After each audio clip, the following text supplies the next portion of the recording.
Chapter 5, talking about triangle congruence. And today we are going to jump into what is called congruent polygons.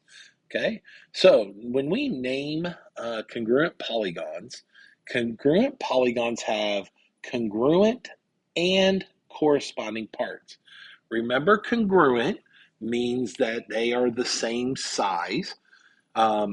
And in the same orientation. Corresponding parts are the parts that are linked together in the two figures.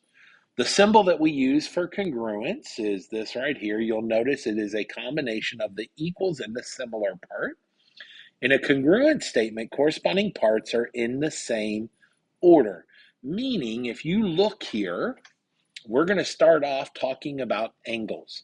So one thing you can do is you can kind of look at the shape depending on how it's marked. I know that angle A and angle F would be corresponding angles. Also, if you notice though, you have those two in the same location, right? So if we go on with that then, B and G would be, so angle B, angle G would be corresponding. And if I look here, I have B to G. Okay, if we continue on, we've got C to H. So angle C and angle H.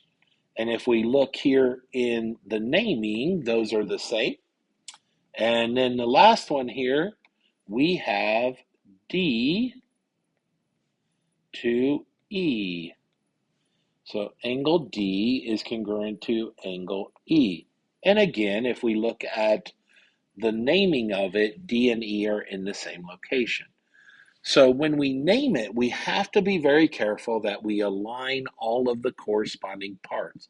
We talked about corresponding parts a little earlier when we did similar as well, but we have to make sure of that when we're talking about congruence. Now let's go back and let's do corresponding sides. So corresponding sides are very similar to what we just did. It's just a matter of where they're located. So here I have A to B, and I have to make sure I'm writing in the same order.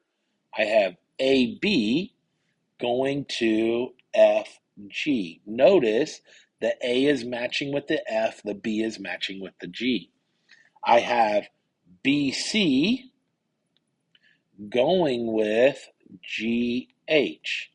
Again, the B matches to the G, the C matches to the H. Then I have CD, and that would go to HE. And then our last one, we would have DA, and that would go with EF. So how you name things is very particular with congruent figures. So we need to be careful how we name and that everything is lining up as we go.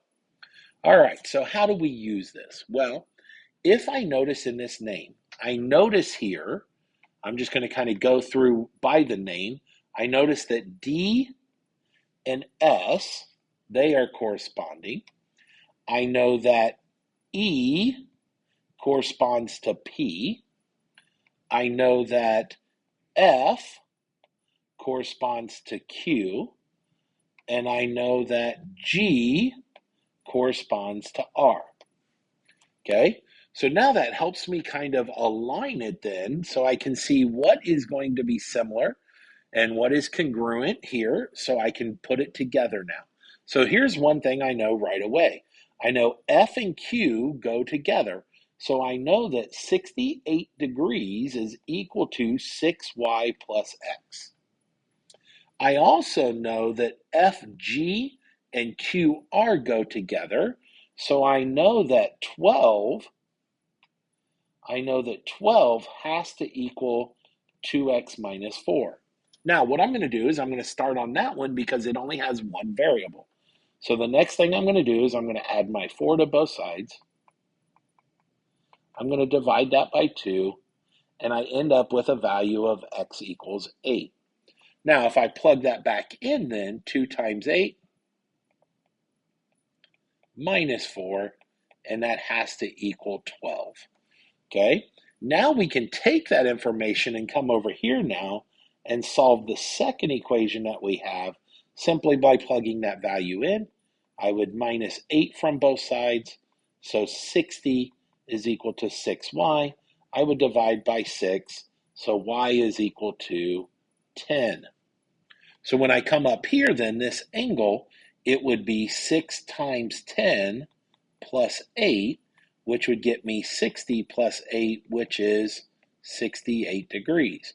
And of course, they match up because they have to.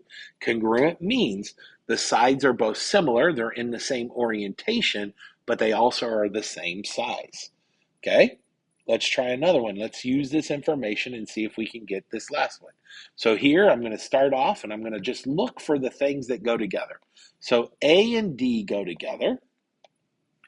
I also have B goes with E, and I also have C to F.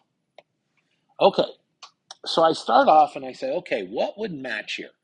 So if I look, I have D to A, but I actually don't know what A is right now. So before I start in, I need to find the value of A. So if you notice, you have a triangle and you have two of the measurements. So here's what we know. We don't know what A is, so I know that 30 plus 65 plus A is equal to 180. If I add that together, that's going to get me 95 plus A is 180. So A must equal, we would subtract our 95, and A must equal 85 degrees. Okay. So I'm going to write that in there now. Now I know A and D are aligned, so I'm going to take those and I'm going to put them together. So I've got 85 is equal to 5x plus 10. I now go to solve it, so I'm going to minus my 10. That gives me 75 equals 5x. I'm going to divide that by the 5, and x would equal 15. Now I'm going to come back, and now I want to find the last one here. So I need to find the value of y. So what I'm going to do is I notice that E and B go together, so I have 30 is equal to x minus 3y.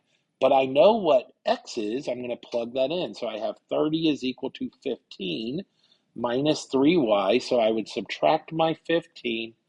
I would get 15 equals negative 3y. I would divide that by a negative 3. And I would get a value of y is equal to negative 5. Okay?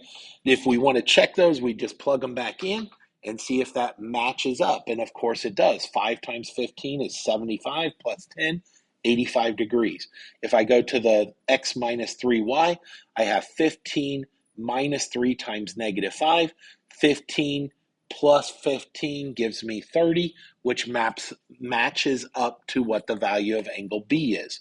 So that's how we use congruence triangles and similarity in all those pieces to match up and find missing sides of triangle congruence.